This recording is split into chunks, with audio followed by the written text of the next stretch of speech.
Homicide police, what's the emergency? Someone's been murdered down the alleyway with a hammer. I think you might open. Come quick. When a killer strikes, He died at 8:50 this morning. So we've now got a murder investigation. catching the suspect falls to a specialist team of detectives.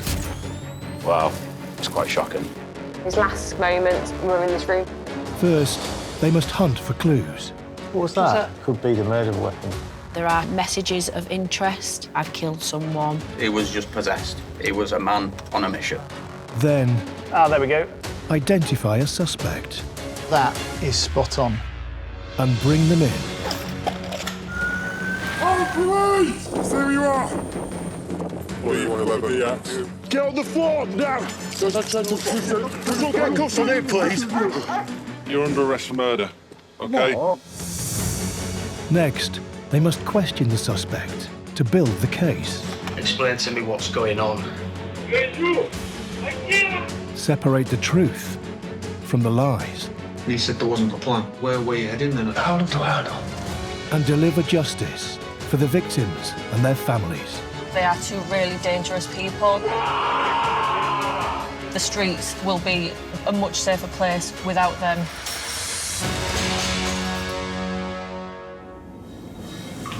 This time, This patient was fully unresponsive, actively seizing. a brutal attack on a man in his own home There's blood all over the flat, there's a female inside. turns into a murder investigation. It's quite like a frenzied attack. He's clearly doing a kicking motion. There's no disproving that. It's evidence. And sees detectives having to investigate multiple suspects. I lost a friend and now getting accused of his murder. It's disgusting.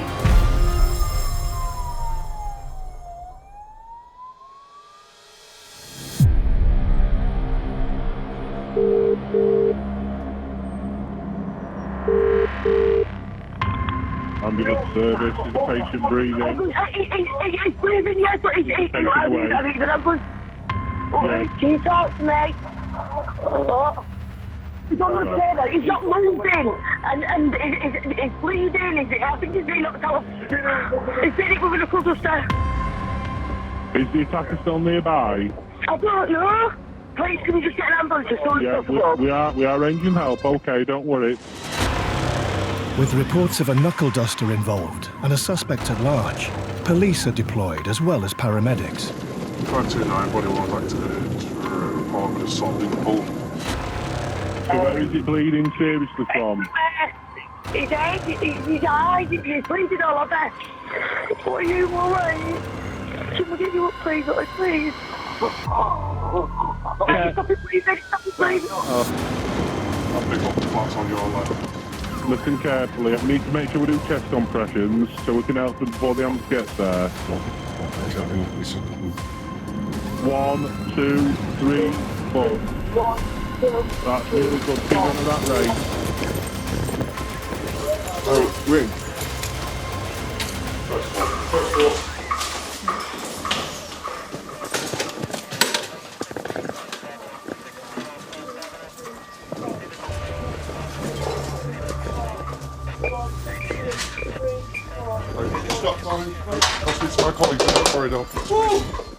A 49-year-old man has serious head injuries.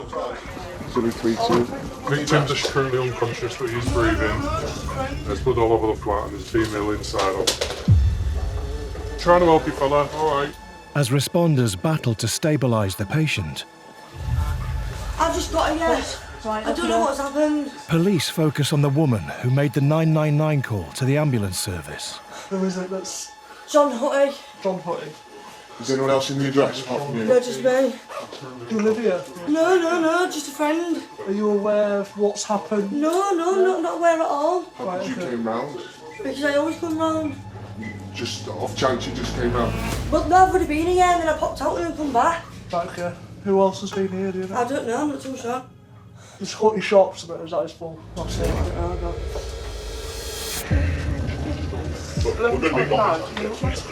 Stop this patient, fully unresponsive, actively seizing.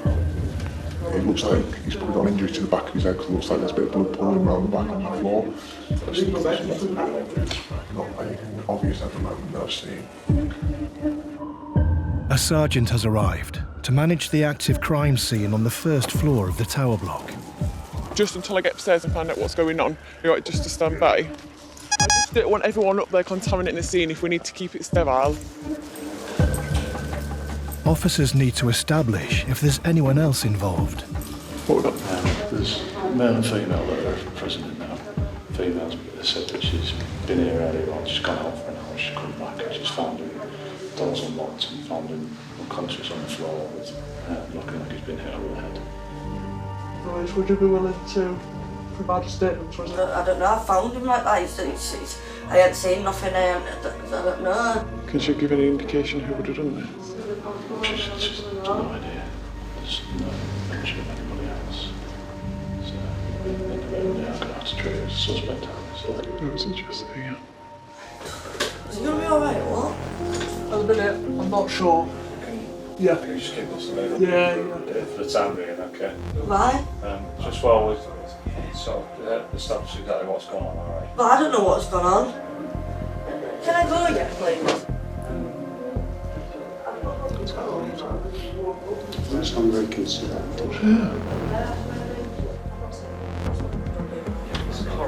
So you was here earlier on? Yeah. Why was you here?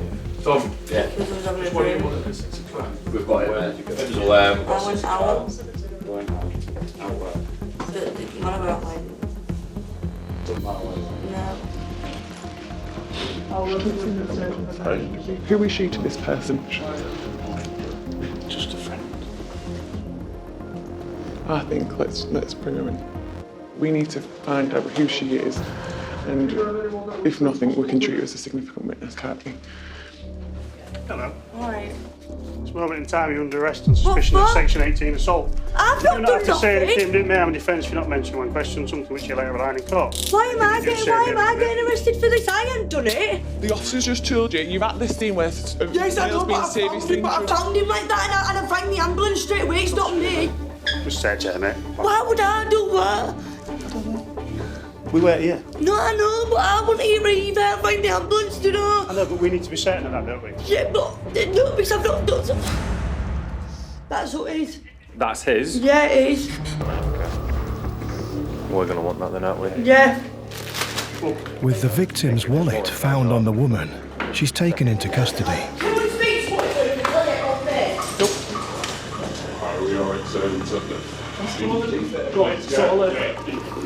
Absolute takes the piss there. Officers are now following the male to the hospital. We've got this one female for GBH. Can you make CSI aware? We've got the scene secure until they arrive.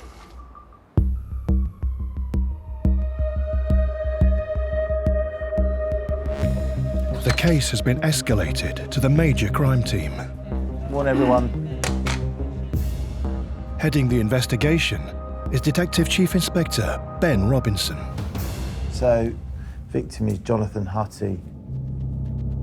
Call comes in from our suspect, Lauren Roundhill. She's reporting that she's been out, come back to the flat and found Jonathan face down. It looks like he's been assaulted. Police turn up. She gives a strange account and is trying to get away, so she's arrested for assault. At this moment in time, our victim is still alive. And it's been described as an irreversible brain injury.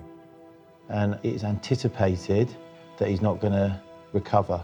We're just making phone calls to the hospital now, so imminently we'll get an update on his condition. In the background of the call to the ambulance, a male voice says he's been hit with a knuckle duster. Has the hospital made comment on any other injuries that's visible? I'm just thinking about the knuckle duster as a weapon. No, but he's been photographed and you can see he's got a cut to his head here. It sounds very much like we'll have a post-mortem to come. There's an update come through, literally just come through. He died at 8:50 this morning. Family have just arrived. It's literally just happened. Yeah. 8:50. 8:50. Okay. So we've now got a murder investigation. We've just had the news, literally just at the back end of that meeting with the forensic team, that our victim's passed away now. Hi there, it's Ben Robinson from Humberside Police. I need to speak to a coroner's office to discuss a Home Office post-mortem. The investigation changes now. It was an investigation into assault. It's now a murder investigation. Cheers, bye.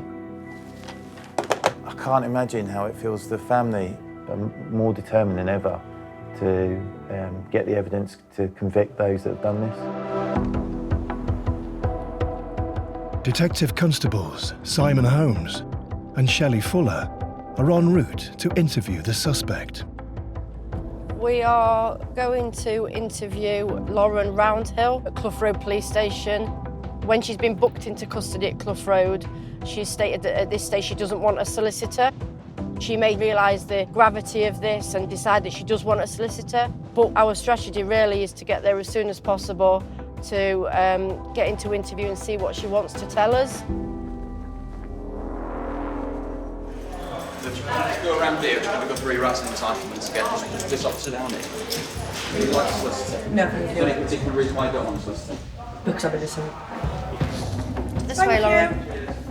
Thank you very much. This side, Lauren, for you, if that's all right. So to summarise, we're investigating the murder of Mr. John Hutty. At that time, you're under arrest for an offence of assault, serious assault, Section 18 wounding against John Hutty. Yeah.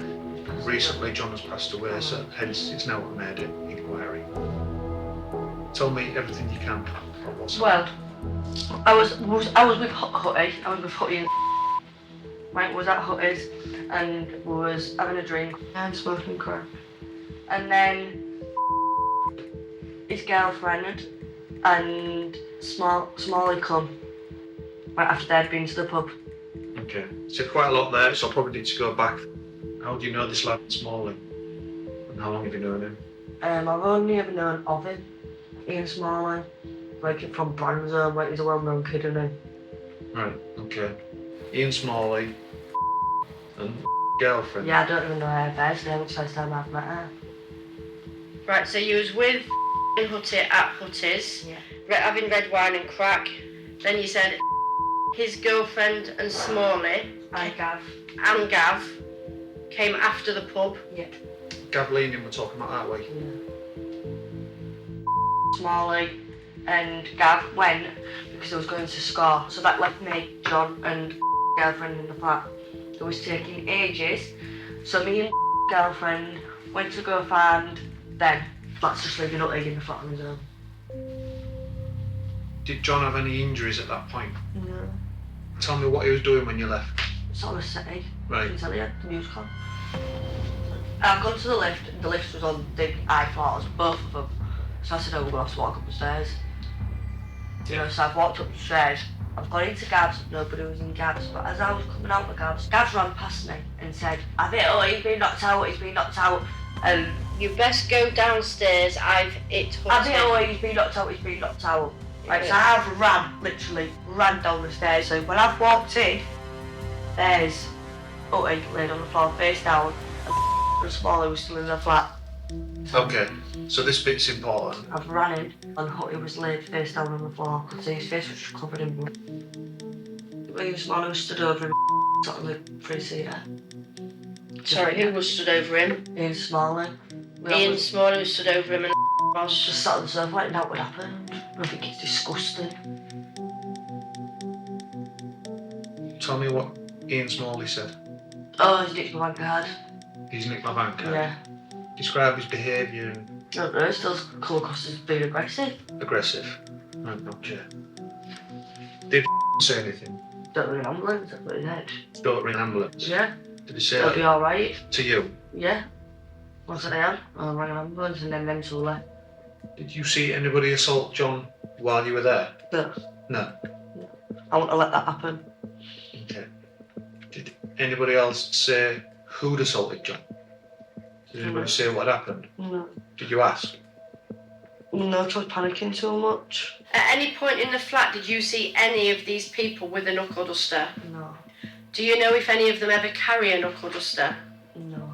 Have you ever seen any of them with a knuckle duster No, before? like I say, I'm not that thingy with them. I'm not involved with them.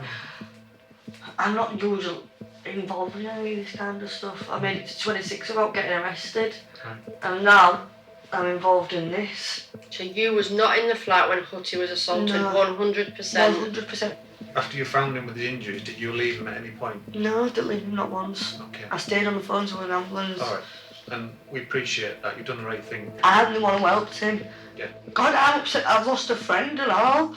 Yeah. And now getting accused of his murder. It's disgusting. I can see you're upset. But yeah, I'm upset because I feel like you're out actually accusing me. We're not, Lauren. We're not accusing you at all. Our job, Lauren, to Yeah, be I want you totally to get impartial. justice. I want totally you to get impartial. justice for what he doesn't deserve this. Nobody deserves it. It's disgusting. As soon as we've told our bosses what you've said, then they'll make a decision and we'll come back and tell you as soon as we know anything more. All right. All right. Before we stop the recording, Lauren, is there anything else you want to tell us? No, I've told you the full truth, the whole truth, and nothing but the truth. Okay. All right. Okay. The detectives feed back Lauren Roundell's account, naming 3 alternative suspects. Hello, Ben Robinson speaking. We have just interviewed Lauren for the last hour and a quarter and she spoke at length without a solicitor boss. Okay. She said she was with Hutty the day it happened. Some people, she says, Ian Smalley, Gavin Leaning, and his girlfriend, whose name she does not know, come back to Hutty's flat after the pub. She said Smalley, Gav, went to score. Her and girlfriend left to go look for the others, leaving Hutty on his own in the flat. She walks up the stairs to Gav's flat on the 12th floor. As she comes out of Gav's flat, Gav runs past her towards his flat, saying, "You best go downstairs, I've hit Hutty, he's been knocked out." She runs downstairs. She then sees Hutty laid face down on the floor in the living room. Hutty is unconscious, not moving, and his face was covered in blood. Ian Smalley stood over Hutty and is sat on the sofa like nothing's happened. Smalley said, "He's nicked my bank card." She then says, as soon as she puts the ambulance on speakerphone, and Smalley leave. She says, "I did not see any assault at all. I wouldn't have let this happen. I can't tell you who assaulted him because I didn't see it," and that's it. Brilliant. In my humble opinion, she's given us a full account. We just need to do some work. To confirm or deny that. Right, okay. Cheers for the update. All right. Cheers, bye. Bye. So we've now got Ian Smalley, Gavin Leaning in the flat. In the address. One of them is potentially then the one in the background of the 999 call. So that'll be some actions to go and speak to them. No second interview then, No. and we'll bail her. Lauren, you're getting bailed now. Do you want to grab your stuff? Having provided 3 names for detectives to investigate This way. and a possible motive regarding a bank card, Lauren is released on bail. Lauren is adamant that she wasn't there when he was assaulted. But is she telling us the truth? Thank you so This much. way, Lauren. It would be a bit naive just to take her word for the fact that she wasn't there at the time of the assault. We need to be absolutely sure of that. So you've been bailed. We need to check what you're telling us is the truth. Yeah. Okay. The cynic would say that at the material time, why is she saying she was somewhere else? So we're going to need to try and bottom that as best we can. Take care. Cheers.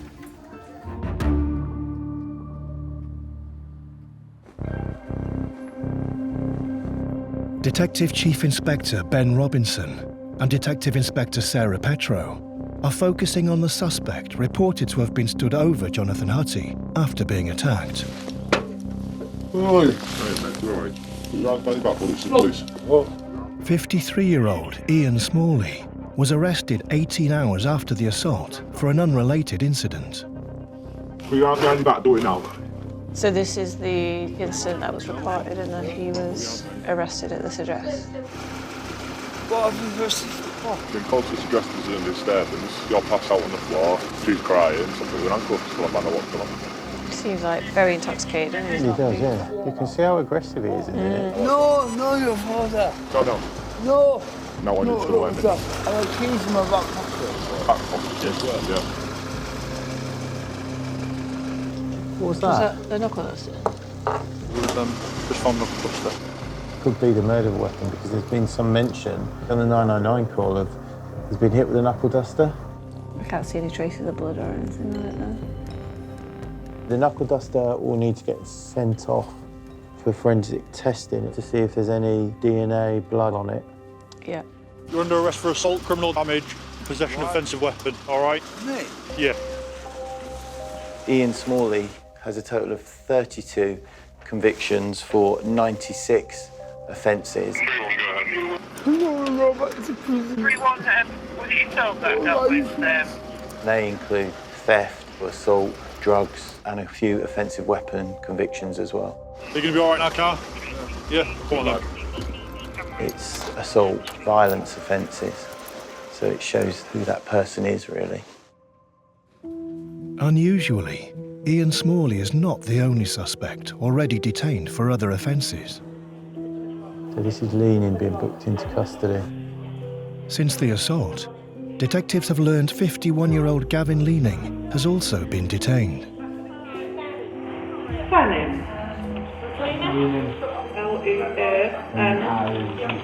At this time, Gavin Leaning's in custody for burglary offences which are not connected with the investigation that we have ongoing. Circumstances of arrest. That is planned into stolen a still bar belonging to some contractors. Gavin Leaning has a total of 26 previous convictions for a total of 57 offences, and they include theft offences, assault, and one for drugs. When was the last time you had to drink or some drugs? In jail. Alright, cool. See his hand? Look at it compared to... Yeah. That is really swollen. Do you have any injuries? Right. If he's just been involved in an assault, that's pretty damning. Yeah. And for it to look that swollen, it looks like it would be a significant punch with it, wouldn't it? Yeah. Having broken their licence conditions, both Gavin Leaning and Ian Smalley have been recalled to prison. Two of the prime suspects at this moment in time are actually in prison for other offences, so that means the consideration of the threat they pose to the public isn't there for me at that moment in time. A third male suspect has also been arrested and questioned. Tell me what you know about Jonathan Hutton. No comment. Have you met him before? No comment. Is it a friend of yours? No comment. Is it a friend of a friend? No comment. Has no previous convictions. He has been found not guilty of a serious assault previously. Has there been some kind of argument? No comment. Has he been hit with something? No comment. Doesn't mean someone's not offended in the past. That can potentially mean either we've been unsuccessful in our investigations or people haven't come forward. So this is Ian Smalley. What can you tell me about him? No comment. And the other chap is Gavin Leaning. What can you tell me about him? No comment. I just want to go home. Yeah. With no new information provided by the third suspect, he's been bailed pending further inquiries. So what my strategy is for this investigation is now building up all that evidence against the individuals. When we are over the threshold for charge, we will arrest those people, bring them back into custody, put the wealth of evidence to them, and then hopefully look for a charging decision against them. To build a case against the three suspects, detectives must link them to the crime scene. We're going to the scene of where the incident took place now. We're going to review what the blood looks like, see if we need to get a scientist down to interpret. The way the blood's maybe distributed in the scene can tell you about something that's happened and why the victims died.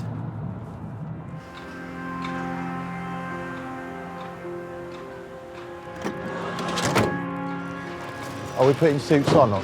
We'll put them on inside. Okay. Just looking to see whether there's any forensic opportunities that we can get from here that can put the suspects in the flat, and whether there's anything there that we can potentially bring any specialists in to assist us in the investigation.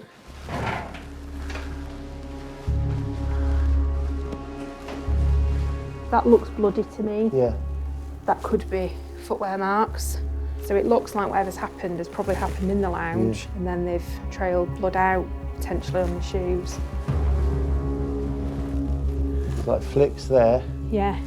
It's cast off there There's as well, cast off here, there's tails. Does that mean he's maybe been in one position assaulted and then he's moved? We're probably better off getting a biologist to comment on that. We'll photograph it as best as we can now, and then after the post-mortem we might have an idea if there's a recommendation he might have been hit with something or weapons been used. So the suggestion is the knuckle duster. Right. Let's get out of the way so we can take some pictures. The left-hand side is a small patch of blood with what looks like a little bit of cast off from. Then in the middle of the room is the main one with cast off coming across there. And then down the chair, there's some blood, and then there's some pooling blood on the floor as well.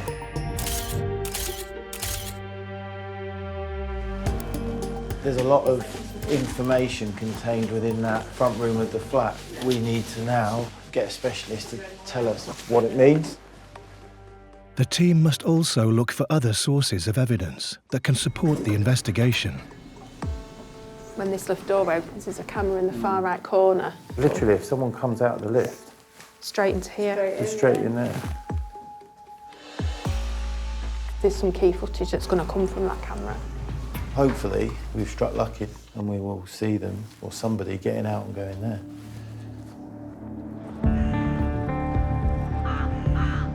As well as securing CCTV footage, Padstow Close, I'm presuming that's here. detectives conduct door-to-door inquiries to explore potential leads. So are you aware of what the incident that happened at Padstow House? I'm aware there was an incident, but I don't know any details. I've heard that somebody was either seriously injured or killed. Okay, has anybody spoken to you directly from the flats at all that would know? No. Okay. I mean, I know, I've worked here 30 years, the flats has always been a place where there's been a certain element of drug dealing. So. Yeah. Unfortunately, the people that we have spoken to, they've been lovely, but they don't know anything about the incident. One of the chaps I spoke to said he'd heard a female screaming on the night, but he presumed that was when the police came and arrested her. So nothing to do with the actual incident, unfortunately. I don't think you can be disheartened by that. There could be people that can tell us an awful lot. Right, we'll just get suited off. Forensic work is continuing at the crime scene. Marks have been photographed by the CSI. What we'll attempt to do with the chemical treatment is to get more definition. Just be careful on the stepping plates. They're tasked with identifying and enhancing footprints that could be linked to the suspects. Basically, we've got this area here, and then on the way out, it looks, potentially like a heel or a circular pattern. Well, hopefully we can enhance that. The acid chemistry clearly defines the structure and the pattern of the very, very fine particles of blood which have been potentially on a suspect's shoe. Sometimes in an area you think there isn't a mark there, you suddenly get a mark. Oh yeah, there you go. So that's good enhancement. In fact, there's even a little bit in there as well. Oh, look at that. It's the whole foot. There's clearly at least 3 types of footwear mark. The block patterns could be medical boots, but certainly a possible trainer. It'll be a footwear expert who'll be able to identify those. With the crime scene work continuing, the team assess progress on the investigation's witnesses. So we'll have this sort of catch-up briefing where we are, any developments that have taken place. If I go across to you, Steph. Lauren Roundhill, as you know, was interviewed by Simon and Shelley. She gave a full account.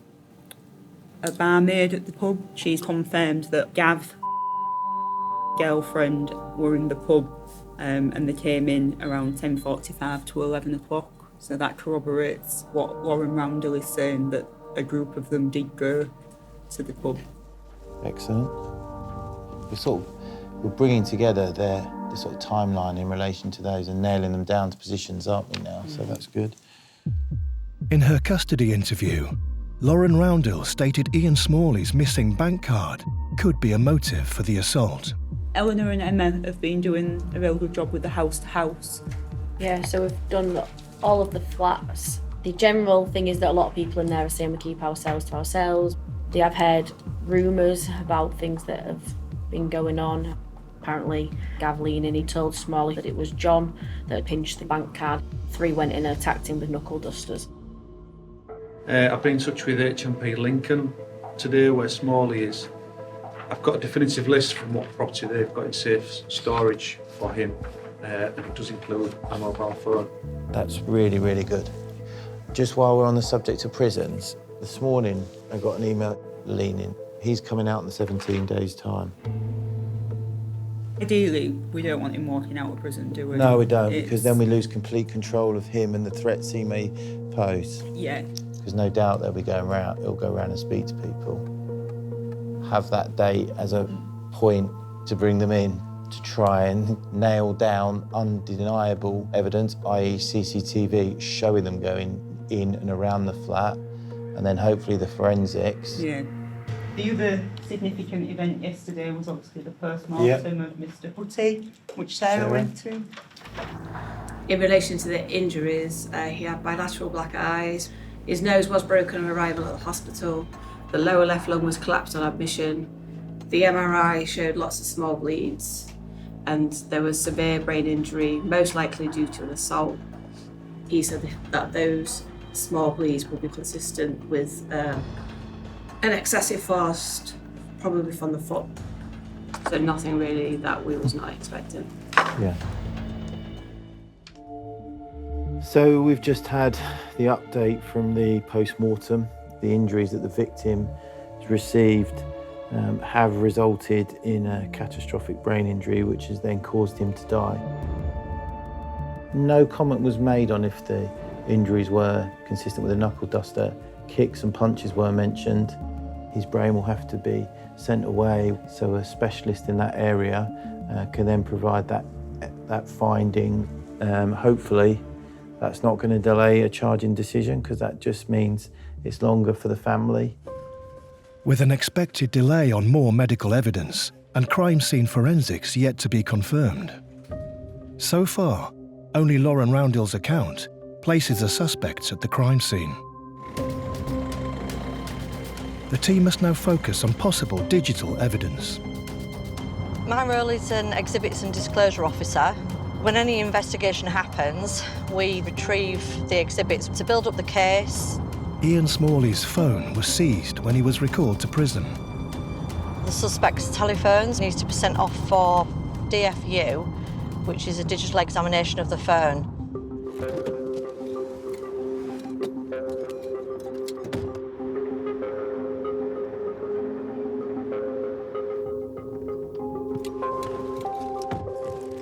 So this is a key piece of evidence. This will be sent to DFU, and what we will hopefully get back from that is any admissions, telephone conversations and text messages, and anything that could link these people towards the crime. At the Digital Media Unit, Get in. investigators are trawling through hours of CCTV from the block of flats where the attack took place. I've only gone back to about 10 to 8. Is the time right? No, it's out. Okay. Adding to the challenge, the CCTV timing appears inaccurate. It's a work in progress. So he's Ian Smalley. And the guy with the grey hair is Gavin Leaning. Ian Smalley, he's really wound up about something. Yeah. We don't know what floor it is, because it's definitely not Hutty's floor, because that's not his flat. No. When Smalley's going like that outside, I know. he's clearly doing a kicking motion. And when he comes into the lifts, he's sort of giving it like a bit of like head movement, like he's been doing something. Could this footage show the 3 suspects immediately after the attack? This is the first bit I've seen. This is just as far as you've got, isn't it? We have got all the cameras, I just haven't processed them properly yet. Thank you for showing that. Examination of the crucial footage will continue. Progress has jumped. There is a piece of CCTV. Ian Smalley's doing a kicking motion as part of that. Our pathologist has said our victim has been kicked during this assault, so that's really good evidence. We can see Ian Smalley and Gavin Leaning moving around at the same time, so it starts to go towards corroborating the account that's been given to us by Lauren Roundhill. With every day, I think we're getting closer. We've still got a journey to go. We've still got lines of inquiry to get more and more evidence against these people. Right, back to the DFU with it. The aim is to get the justice for Jonathan, and we'll continue to do that over the weeks. I don't want to give you information to get you excited, but the caretaker has seen a bank card in a drain. I asked him. Oh, yes. I said, get CSI down there, we'll recover it properly. Ian Smalley's bank card has been found right outside the flats where the assault took place. From what we're being told by Lauren Roundhill, the motive is that Ian Smalley's bank card was stolen and that he then puts the blame onto our victim, Jonathan. We found out he reported his bank card stolen, and we found his bank card near to the scene where this has happened. It all lines up, doesn't it? Today's a good day. Lovely. As the card is sent off for forensics to examine further, DCI Ben Robinson is heading to meet Jonathan Hutty's next of kin. We're off to meet the victim's family. One of the main reasons for me going is to offer my condolences and to explain how the investigation will progress from now onwards. And we had that full focus that this isn't just a job, this isn't just a name. This was a human being who was loved by his family.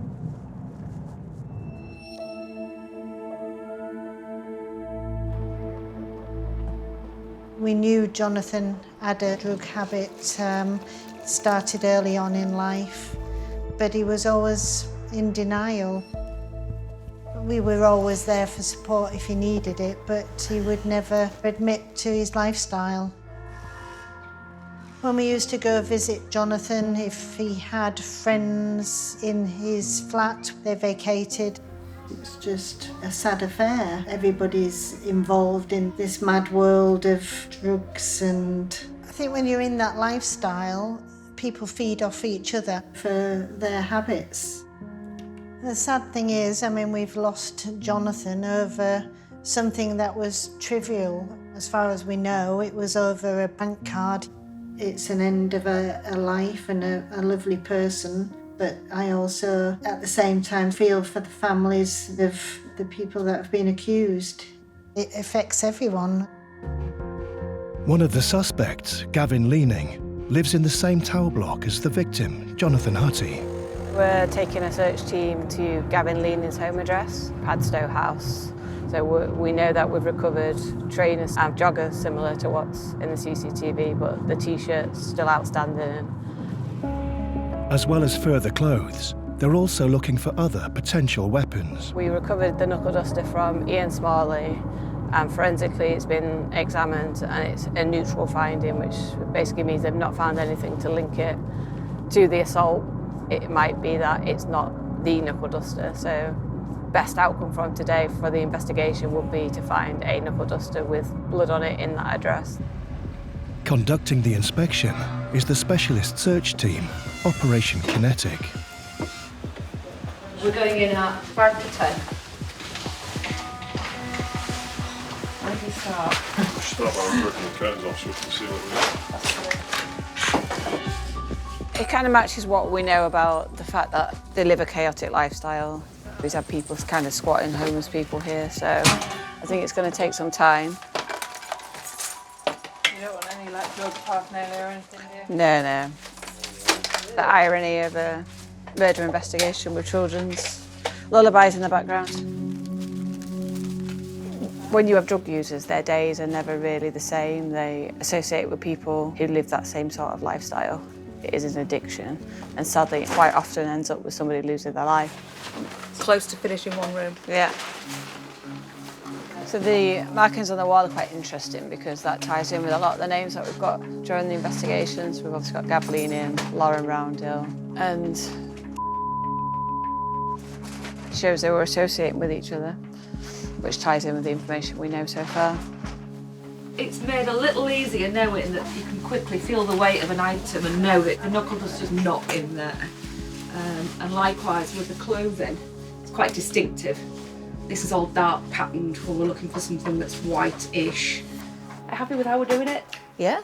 If you're happy, I'll keep you posted. Thank you.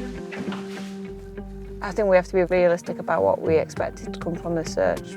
We don't know the true story behind the knuckle duster. We don't know if the one recovered from Smalley was the knuckle duster that was used and it's just been cleaned. The fact that we didn't find the knuckle dusters, it doesn't take us further, but it doesn't set us back. Sarah King. Hi Sarah, it's Ben Robinson. DCI Ben Robinson is getting an update on the blood pattern specialist's findings from his crime scene manager. Basically, what she said, the leather armchair, the left arm of that chair is heavily coated in blood. And the blood on the floor, it's got movement in it and then there's a void in it. Right. So he's maybe been slumped in the chair and he's put his hand down into that wet blood, which has made that void in the middle. Okay. And then he's come to maybe move himself down to the bean bag before he's come to be where he is on the floor. So maybe there's been like a first blow that's caused him to bleed and he's sat down in the chair. Yeah, potentially. With the patch of blood in front of the chair, he's probably been laid down on his front with his right side of his face down, and that blood's come from the injuries sustained on the right side of his face. Okay. The job's been made somewhat harder by the fact that so many people have been in while the blood's been wet. The blood near the skirting board, it's very multi-directional, so she can't really say what that tells us. The long cast-off blood that goes under the table, the only explanation she can come up with is that the paramedics have caused all of that in the course of medical treatment activity transfer. There's a bit of me that's a bit disappointed, but we know there's quite a lot of blood in the scene, so we've just got to hope now that some of that has made its way onto the suspect's clothing. Detectives have seized items from both Gavin Leaning and Ian Smalley when they were remanded for other offences, and taken the third suspect's clothing when he was interviewed. This is the clothing from Leaning that we've retrieved. Adele Robbins Glenton is collating the evidence to be forensically tested. These are jogging bottoms. As you can see, these have got markings on them, but we need to establish, have they got the victim's blood or any of the victim's bodily fluids on it? These are the shoes that belong to him. It's good when you've got a print like that, because if we've got footprints within the scene, then they would take pictures of those and cross-match them with the shoe that you have. These are Smalley's shoes, and these will be sent off to be tested to see if there's any splatters of blood from the victim. So that's to establish if he was actually wearing these shoes at the time of the incident. And as you can see on here, we actually do have markings. But what we have to establish is it bodily fluids, is it blood? And that's what we need to be sending it off for. So this is from, it's a blue t-shirt and the grey tracksuit bottoms. Unfortunately, on these ones, you can't visually see any blood at the moment, so that's why they have to have an in-depth testing done. These are the victim's items that I'm going to be sending off today. We've got his trousers that he had on. We've got his shoes. And these are really key because we can already determine the fact that he's got blood on there. Is it his, or is it that he was fighting back and that he's then been able to get the DNA or blood from one of the suspects? We've brought every single item of clothing that he had on or was near the actual area as to where he was attacked. If we can find any of the suspect's DNA on there, what's it doing on there and why? This is how we're then to determine that those people are there. And it isn't just about the CCTV. It isn't just about people having an interview or witnesses coming forward. This is to establish exactly that they were there. There's no disproving that. It's evidence. With the detectives dispatching the shoes and clothes for forensic testing, the focus turns to digital evidence, and there's been progress on Ian Smalley's phone. We're looking at specific dates around the time of the incident. There are some messages of interest. He pinched my bank card, took £500 out, he deserved it. So fucking mate, no one does that to me. There's another one that says, I'm in shit, found out who pinched my bank card, ring me please, need to talk to you. Then there's another one that said, he ain't dead, you idiot, I just smashed him, ha. There's also other messages that indicate, why are you blanking me, I need you, I've killed someone. It's key evidence because it's so relevant to the offence, saying that he's killed somebody. So yeah, it's really important to our investigation, these messages. The phone data provides another level of support. Why would you say I've killed someone if you're not responsible for that? Especially when we've got other witnesses which will put him stood over our victim, Jonathan. I feel a lot more comfortable about the case that we're building. The next CCTV results will be crucial because they can provide us with so much evidence and so much for the suspects to have to account for. There's a lot of layers to it now, a lot of questions that these people have got to answer. Detectives have now completed their assembly of the CCTV timeline, allowing them to accurately track the victim and suspect's movements. Cheers, Paul. Hello. I think you've got something for me. Yes, I've trawled through the cameras looking for the victim and see which is the last time we can actually see him alive and well. So I've got here 22:45. He's walking down the stairs from the first floor to the ground floor. Camera 16 shows him leaving the front entrance. Okay. I guess 22:48 comes back in through the front entrance. No signs of any injuries, there's no sign of any blood on the clothes, footwear, anything like that. And after this sighting at 22:48, that's the last time we see him. That's the last time, I suppose, anyone outside of the group that we know are connected to this will see him alive. For the investigation is really important because it can rule out anything that the suspects may say that there were nothing to do with it. He was already injured. We can put a time on when he wasn't. Lauren Roundhill, she's saying he had no injuries when she left him as well, and that matches up, which all helps build the picture. The CCTV timeline has also prompted DI Sarah Petro to form a new theory.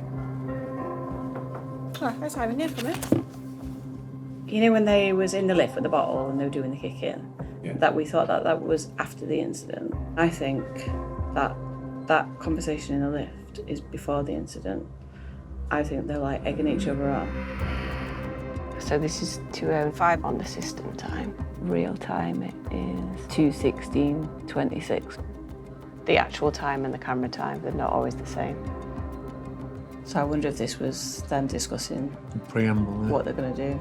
Because he's obviously like getting himself psyched. Yeah. Lauren's account is that she's gone to go find where they are. And we have a round coming down from Putties. They're trying to call the lift, but we know that it's in use by these three.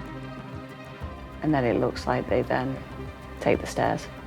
The hypothesis with this is they're then on their way to Gav Leaning's flat, whilst Gav Leaning, Ian Smalley are making their way down to Huttie's flat. So it's just 2 minutes until we see Gavin Leaning goes back up to his flat. Jonathan Huttie's flat is just opposite. He just looks like he's quite sombre at that moment, like his arms are folded, his body language is quite close, which would tie in if that assault has just taken place. So obviously he gets off, and if we believe Lauren Roundhill, that's when he says to her, Putty's just been knocked out. And then what's quite interesting here is that the lift just stays on the first floor, so obviously outside Hutties. But when it closes, you can see kind of movement if anybody comes in or out in this little window. see like a bit of movement went past her, which could tie with Roundhill going. Yeah. Roundhill's told us that she's gone into the address and she's found Smalley and still present. And then they leave. And you get to go past them. Yeah. And then we see Smalley and then on the stairwell. And then their movements shown on the CCTV timer, what she said. Yeah. Interesting. Yeah. Because if it is during that time, like the time frame for it to happen it's something like a minute and a half, which would suggest it's quite like a frenzied attack, you know, just go in, do it, and then the ambulance being called. I feel better that I've got the timeline right in my mind. Especially around the CCTV footage of them having the discussion in the lift, which I now believe to be them planning the attack. If detectives can prove the assault was premeditated, it strengthens the case against the suspects. We've got 3 people in a lift who appear to be agitated. Some of the activity in the lift could well be that they're almost rehearsing what they're going to do to our victim when they get into the flat. That puts a different spin on things. All 3 of them could be looking at a charge for murder because they all knew when they were going down into the flat that there was going to be a violent assault committed. The Digital Forensics Unit have concluded their examination of Lauren Roundell's seized phone. Was there anything on her phone? No, hers ends, obviously, as she gets arrested. Okay. There's nothing sort of that would suggest any planning? No. So her full account is supported by the phone, data, CCTV. Yeah. And then, I know you can't cast any aspersions to someone's right to have a solicitor or not, but the very fact you're arrested for murder and you choose not to have a solicitor, I think she, 100%, I'm comfortable now. She's going to become a witness. With Lauren Roundell now formally eliminated from inquiries, will her next interview boost the case against the 3 suspects?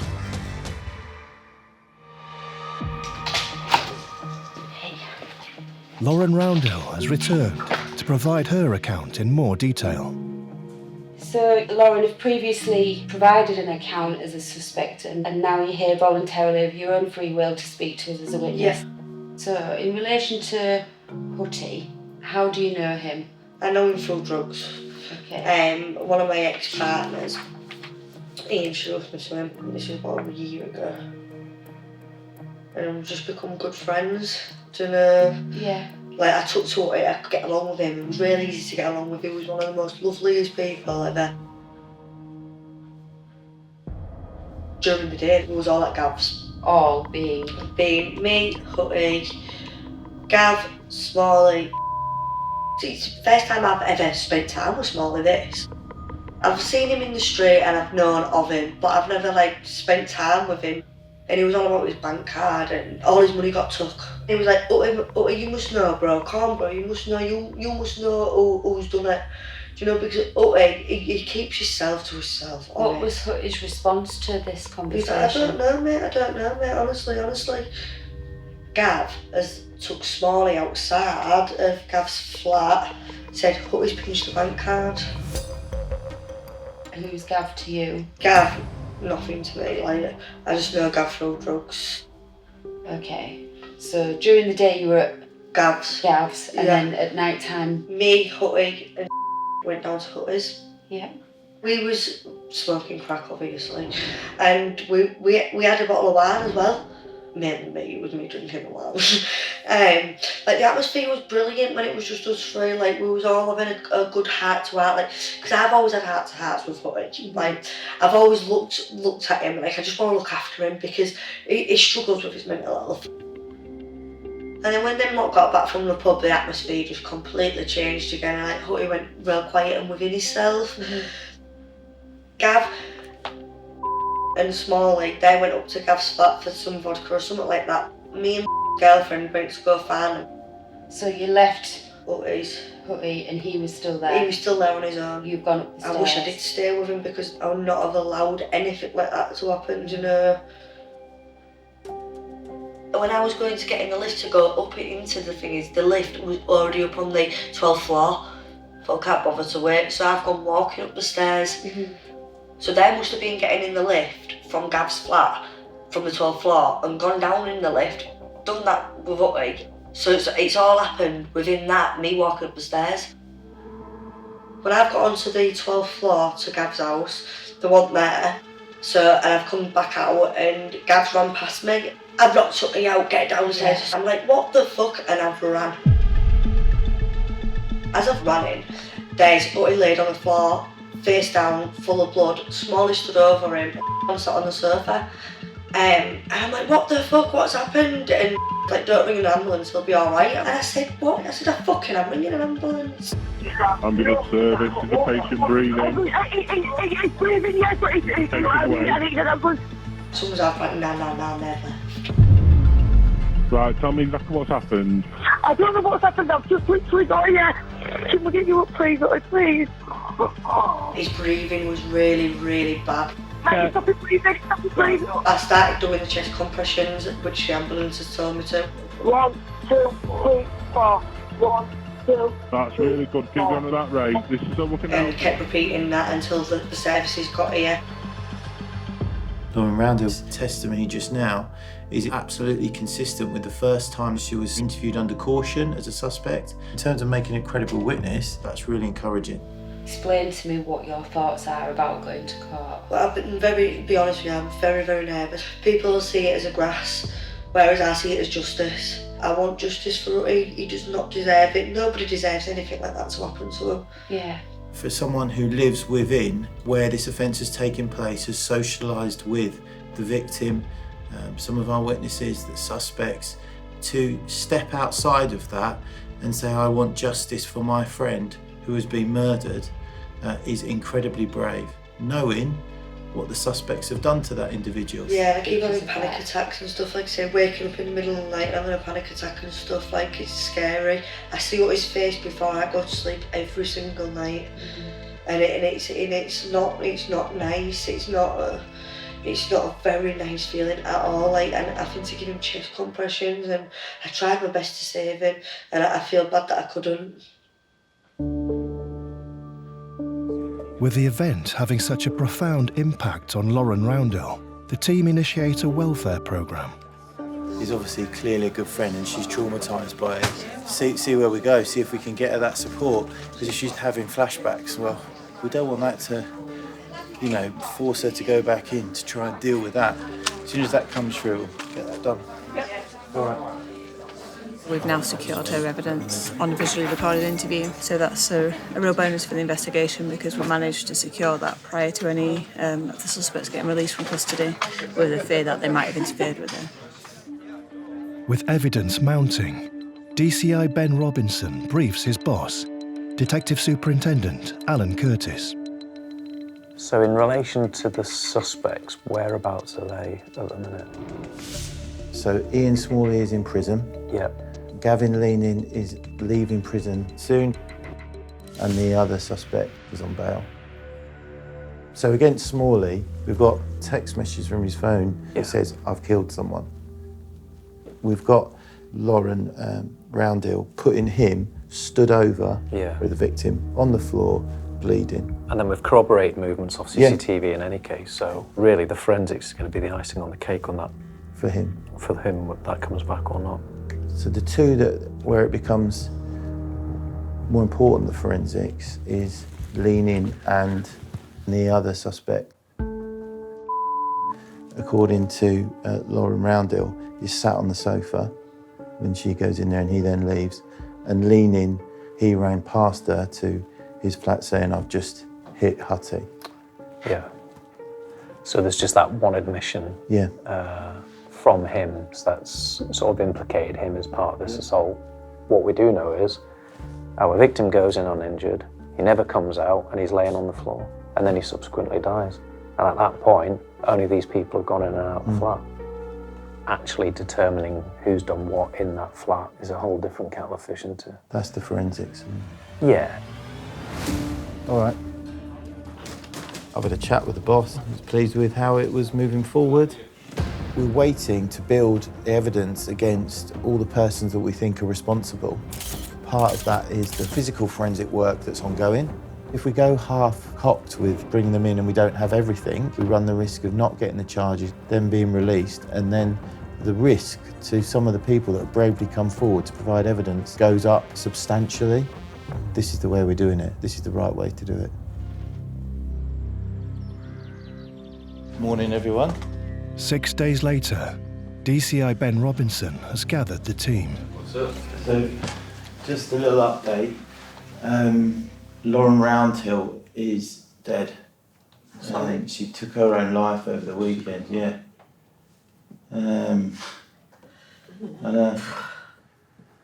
Yeah, so there we are. Apparently, it's connected to what's happened. I think that's what she said in some of the messages, and she couldn't cope or something. That, after what had happened with Jonathan and her trying to save him, that she felt she couldn't cope with what had happened. It's incredibly sad because when I spoke to her, when she gave her evidence downstairs, she was starting to turn her life around. She was 2 weeks off the drugs and was working hard. But it's just really sad. It's like another victim for the job, really. I don't really know what to say this morning. It just feels a bit fucking... Yeah. Thank you. This job is just up and down, up and down. It seems just as we're winning, this happens. The second life wasted.